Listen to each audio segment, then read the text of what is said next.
to do something. Do something. It doesn't matter what you do. Get moving, I young son. just want you to move. Do I think you something. know how to do that. In New Orleans, we move something. really well. We hop, we skip, and everybody knows how to just do it. But do something. Hey, Come on. it's hard, like I love this way that the show starts, but it's hard to turn it off because I want to keep it. I want to keep it going. I want to keep the groove going. But we've got to get started. So thank you for joining us. You are watching Get Check It Fit Get Moving with my man Doc Griggs. I am Ellis Dean, the Director of Digital Programming and Production here at blackdoctor.org. And this show, if this is your first time watching us, this show is all about getting men healthy. So we do care about our women. We care about our wives. We care about our mothers, our sisters, our aunts, cousins, grandmama, big mama, however you want to say. We care about all of them.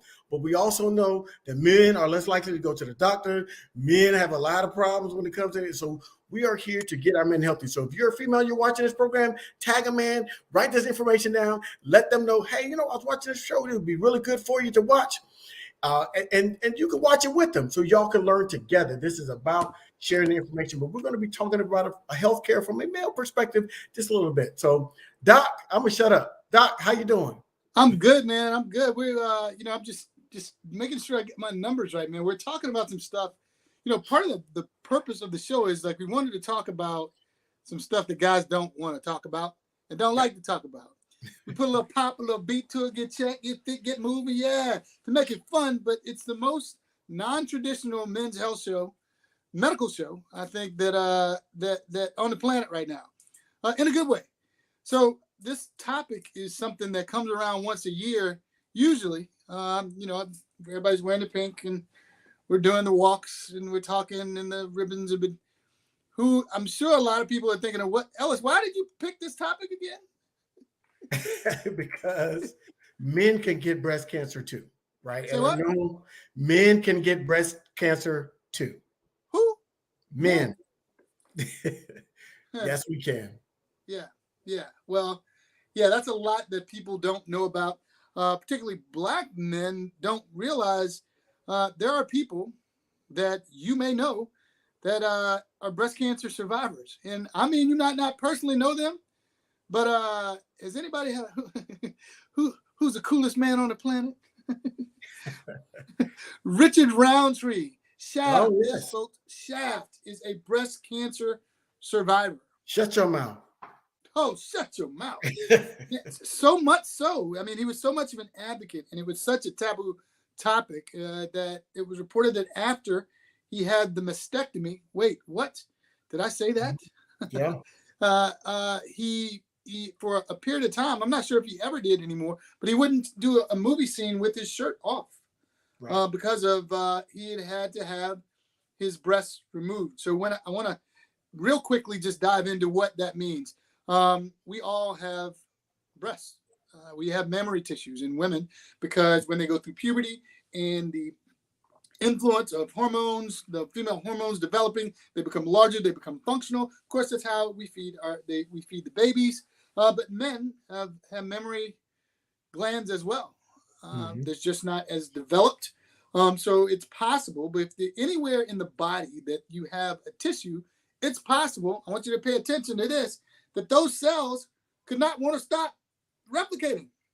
It's like the party's done started and they don't want to turn it off. The codons that make them stop clapping to the beat, they forget the codons, they forget the director, and then they forget the beat. And that's the problem. Because what happens is that's how you know the difference between a type of cell. You might know someone that might have had liver cancer, but then they got metastasis, means that the cells just travel to another part of the body.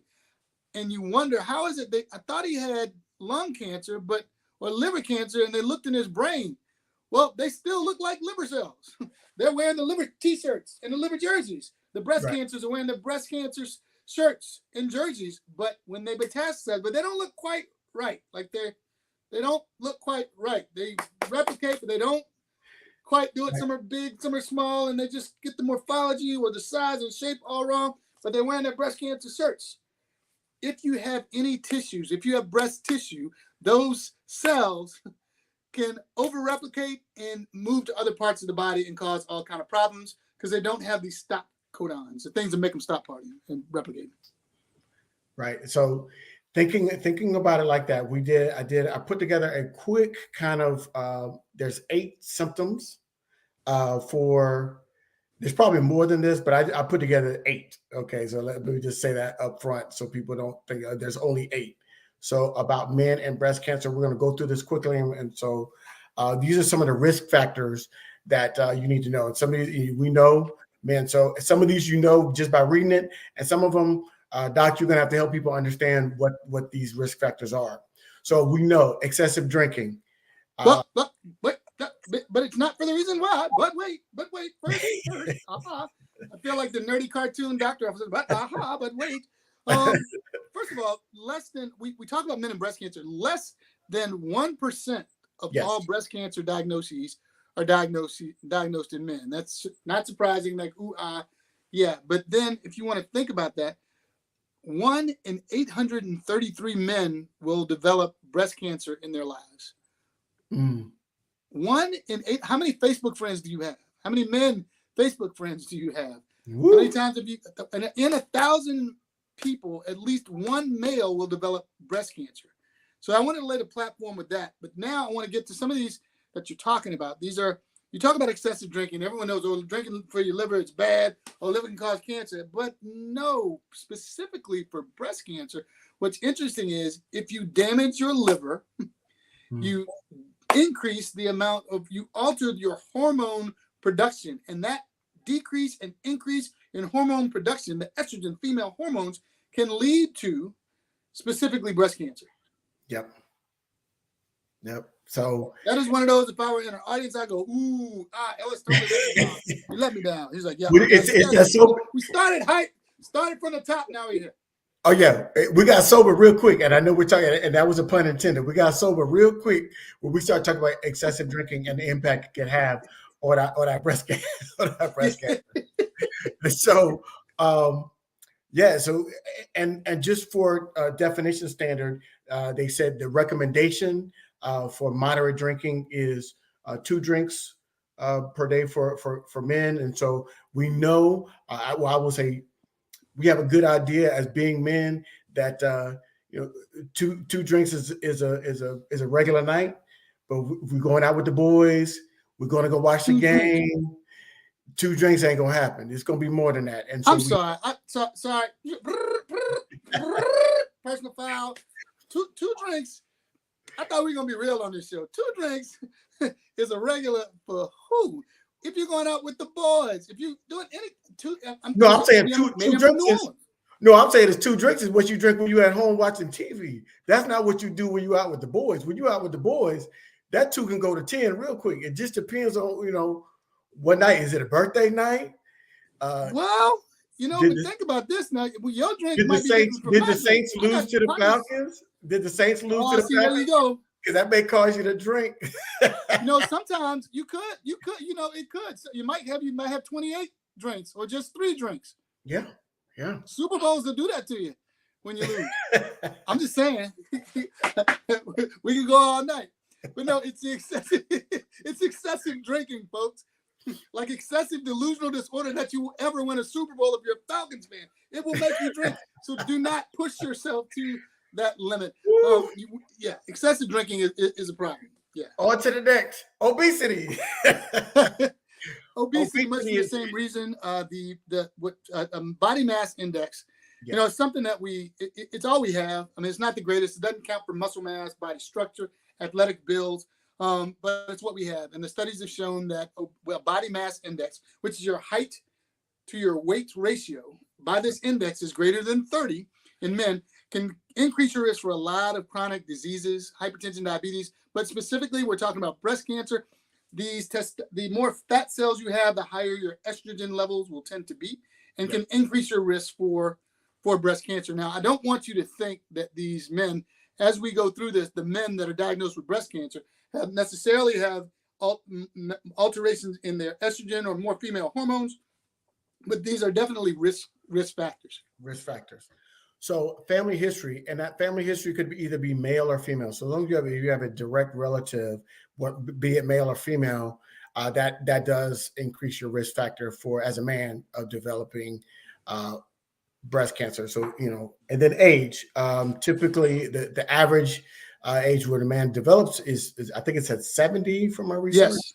70. So 70, yes, but it can happen earlier. And in African American males, everything happens earlier in us. I'll just say it.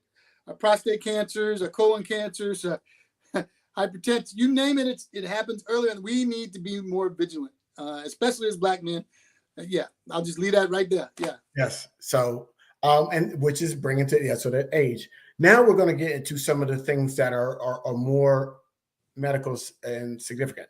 Klinefelter syndrome. So Klinefelter syndrome is an extra X hormone that causes you to have more, potentially have more estrogen or female characteristics.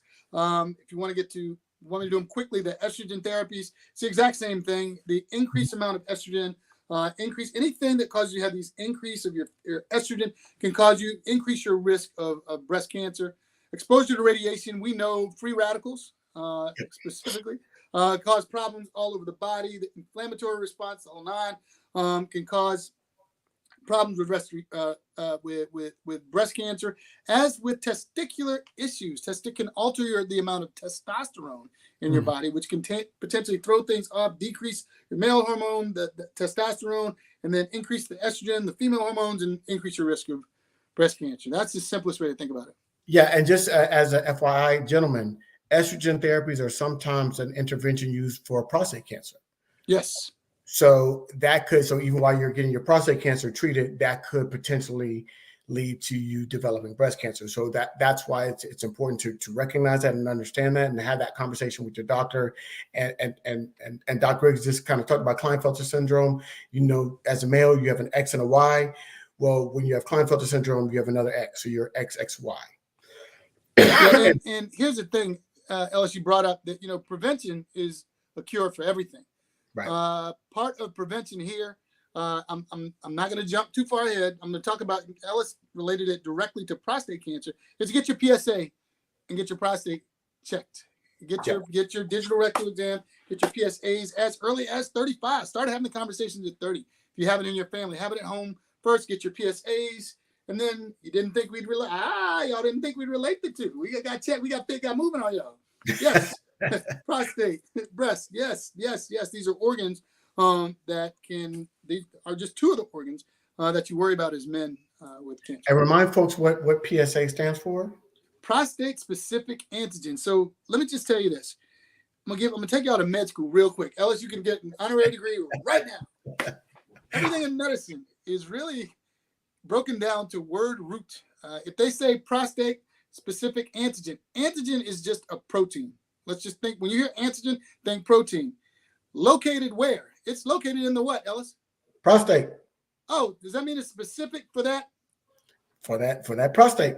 Oh, so you mean it's a prostate specific antigen. It's a protein that's found only in the prostate. And what it does, it measures the amount of that protein in the prostate of a certain level. There are measurable numbers that you want to stay below, but what you want to look for is increases in that number, drastic increases over time. So you want to regularly get screened. Again, start having the conversation with your family first, then start talking to your doctor about it. If you want to start with the PSA, that's great. But this is a breast cancer show.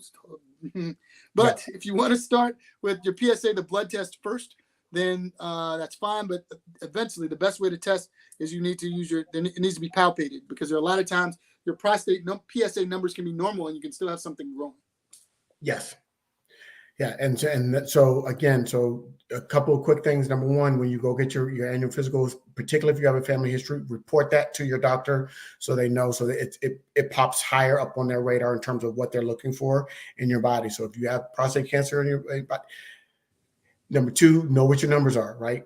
The line of demarcation is 4, under 4. However, if you're still under 4 and you went from 0.7 to 2.2 in 1 year, that's a spike. So technically you're under 4, but that significant spike in that PSA it could be a sign that prostate cancer is developing. There's something that's going on to have that significant spike. So make sure you know that. Age is a big factor. We understand it starts earlier in Black men, but as we get older, that PSA level does creep up just naturally.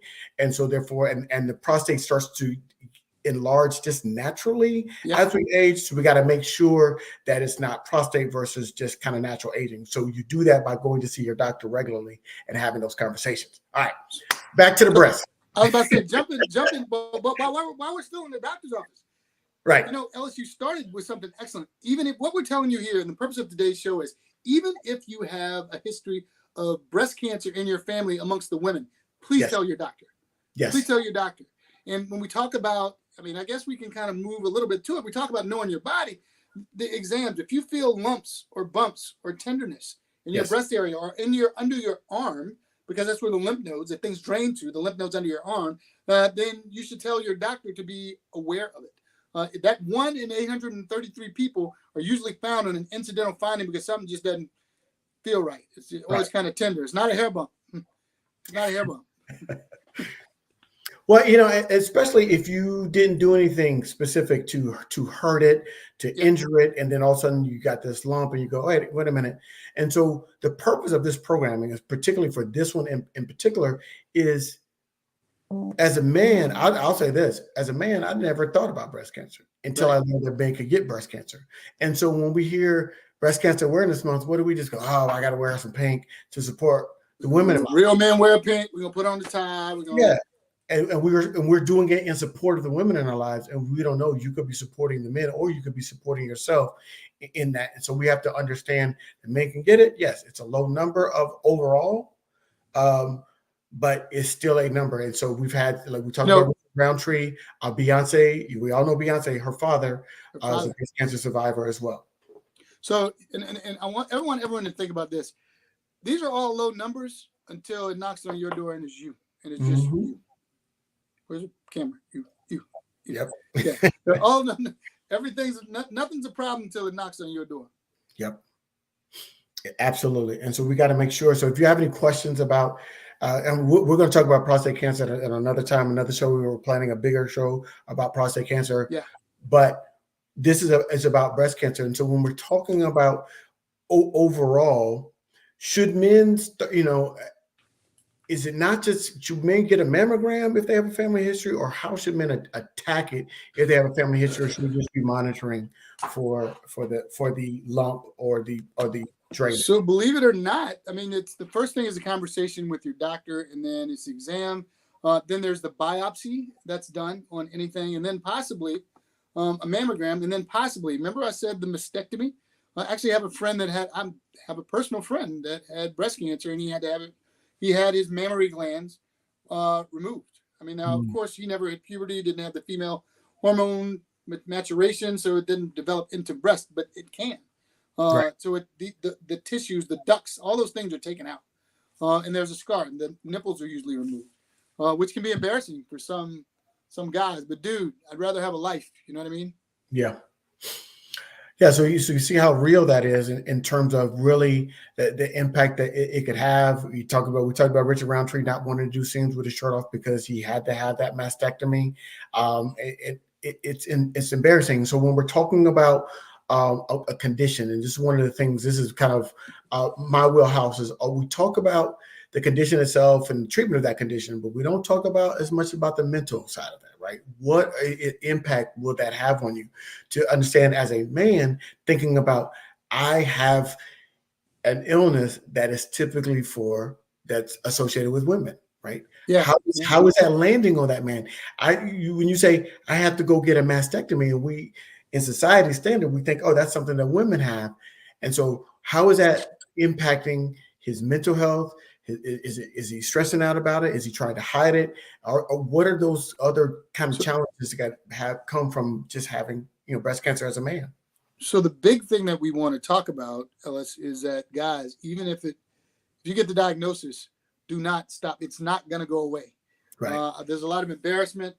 There's a lot of misunderstanding and confusion. And what guys will do? Nah, man, I ain't going back. That doctor don't know what he's talking about. I'm a man. He got he got me confused. If you want to get a second opinion, get a second opinion. But the issue is, if you're diagnosed and that's definitively what they have, if they do the biopsy and they find it, get it taken care of, because it's not going anywhere. And remember what I said earlier, cancer is just an over-replication of cells in its simplest terms. It's not just that, of course. Yeah. And of course, I want to be very sensitive to people that have survived it and the families. And as we talk about, it's a very serious subject. But just for our conversation, so you can conceptualize it, it's cells. Any cells in your body can over-replicate and not stop. We're giving you the risk factors that specifically over the years we found to be most influential in causing breast cancer in men. The big mental thing we want to do is accept it, and that's the toughest part. Once you accept it and you kind of get over it, you're amazed. You'll be amazed at how many people you can help if you just open up. Because once we find something bad, we want to do this, and then we open up our hand and we realize there's support and we feel better. But then, the real resolution comes in our minds when we realize, I don't know if you've ever been to the barbershop and talked about something, then all of a sudden, like, yeah, man, I had that for real. Then they start telling their story, and then you start telling yours, and you see somebody looking at you like, we're a lot more connected than we think if we just would open up and have these conversations. Right. And that was my reasoning for bringing that up. You understand that as men, we are kind of socialized to not being vulnerable, and I am the first person in line, and my wife would tell you I'm not real big on the whole vulnerability situation, and I'm working on that, because it's those moments that we find the support. It's those moments that we do open up and say, hey man, I'm dealing with this or I'm dealing with that, that we can find that support, and then we can find commonality. Because you may say, hey, somebody else, I dealt with that a couple of years ago. But we've got to be fearless in a sense to open up and share it. Like, you know what, I found a lump, even with our doctor, right? Sometimes we're not even vulnerable enough with our doctor. We tend to minimize symptoms instead of sharing it and let the doctor determine whether or not it's a significant amount. We filter ourselves and our symptoms with the doctor just so we can get a good clean health, so we can go back to the behaviors that we were doing. We can't do that anymore. We've got to get a good family history, and we've got to come in and we've got to be open in those moments when we're talking to our doctor. Yeah, in those moments, man, that's when you feel most alone. And the invincible Ellis, when it gets destroyed, you feel like someone found your kryptonite. And sometimes it's kryptonite that's not your fault. There's anger, there's fear, there's guilt, there's all these things, and you feel like you're alone. But it's amazing when we embrace our humanity, how much easier we are in ourselves and how much easier life gets, because we realize that we're supported. It's just the moment you feel that lump, you're like, man, first there's a no, that's not really a lump. That's a hair bump. Then you're rationalizing in your mind, nah, man, I was cutting under my arm and see what happened. I thought it was a mosquito. And what? It still bothered me. Let me go to the doctor and get this checked out. Right. All through that process, if you can find just one friend to talk you through the process, and eventually if you can get someone to go with you. From what I understand and what I felt, I'm not with breast cancer. Never been diagnosed with it, but from what my experience with patients and people is that it's always better when they have someone with them to go through it. Yeah. Yeah, get your, if you have a friend, a buddy, unless you're going to a Saints game, and then, it is what it is. I mean, it is what it is. And I understand if you're actually a Falcons fan, you don't have any friends. You really don't have any fans. You don't have a team. Well, I guess, you're not alone in that. You have an entire city full of people that can identify. So you're not alone. You're not alone. And I know sometimes it feels like that. If you don't, when you have the Super Bowl party after y'all went, oh, my bad. My bad. I know that we had to have like Bourbon Street in order to get people to actually come to New Orleans. I know that, and come see the Saints. It's like, okay, well, if I can see the Saints, I can go to Bourbon Street and enjoy the rest of this fantastic city. But maybe I'll go see the Saints as a byproduct. It was free with my plane ticket. You know what? I'll tell you what. I'm gonna tell you, you can bring all three of your true fans and all 28 of your converts to New Orleans Saints fans. We'll let them all come in and sit together. I'm a fan of Seattle right now. I'm a fan of Seattle. I'm a fan of Seattle right now. Just Geno Smith. I guess you should be. I'm getting a Geno Smith jersey. I'm gonna wear that on the next show. Geno You Smith. need to. Please do. Please do. And you know what? I'm gonna eat some chicken. I'm gonna go to Popeyes and give me a 28 piece and 3 French fries. Call my Falcon special. Folks, we can do this all day. We can do this all day, man. We can do this all day. Mm-hmm, right? And you know what? While you're in it, I'm gonna intercept it because that's what the Saints quarterbacks are good for. Throwing You know interceptions. what's funny is, I can go if I can go to Popeyes and get my Saints Super Bowl champion special, and when I come to Atlanta, I'll buy you the Saint. Oh, never mind. Okay, all right, it's all good. It's all good.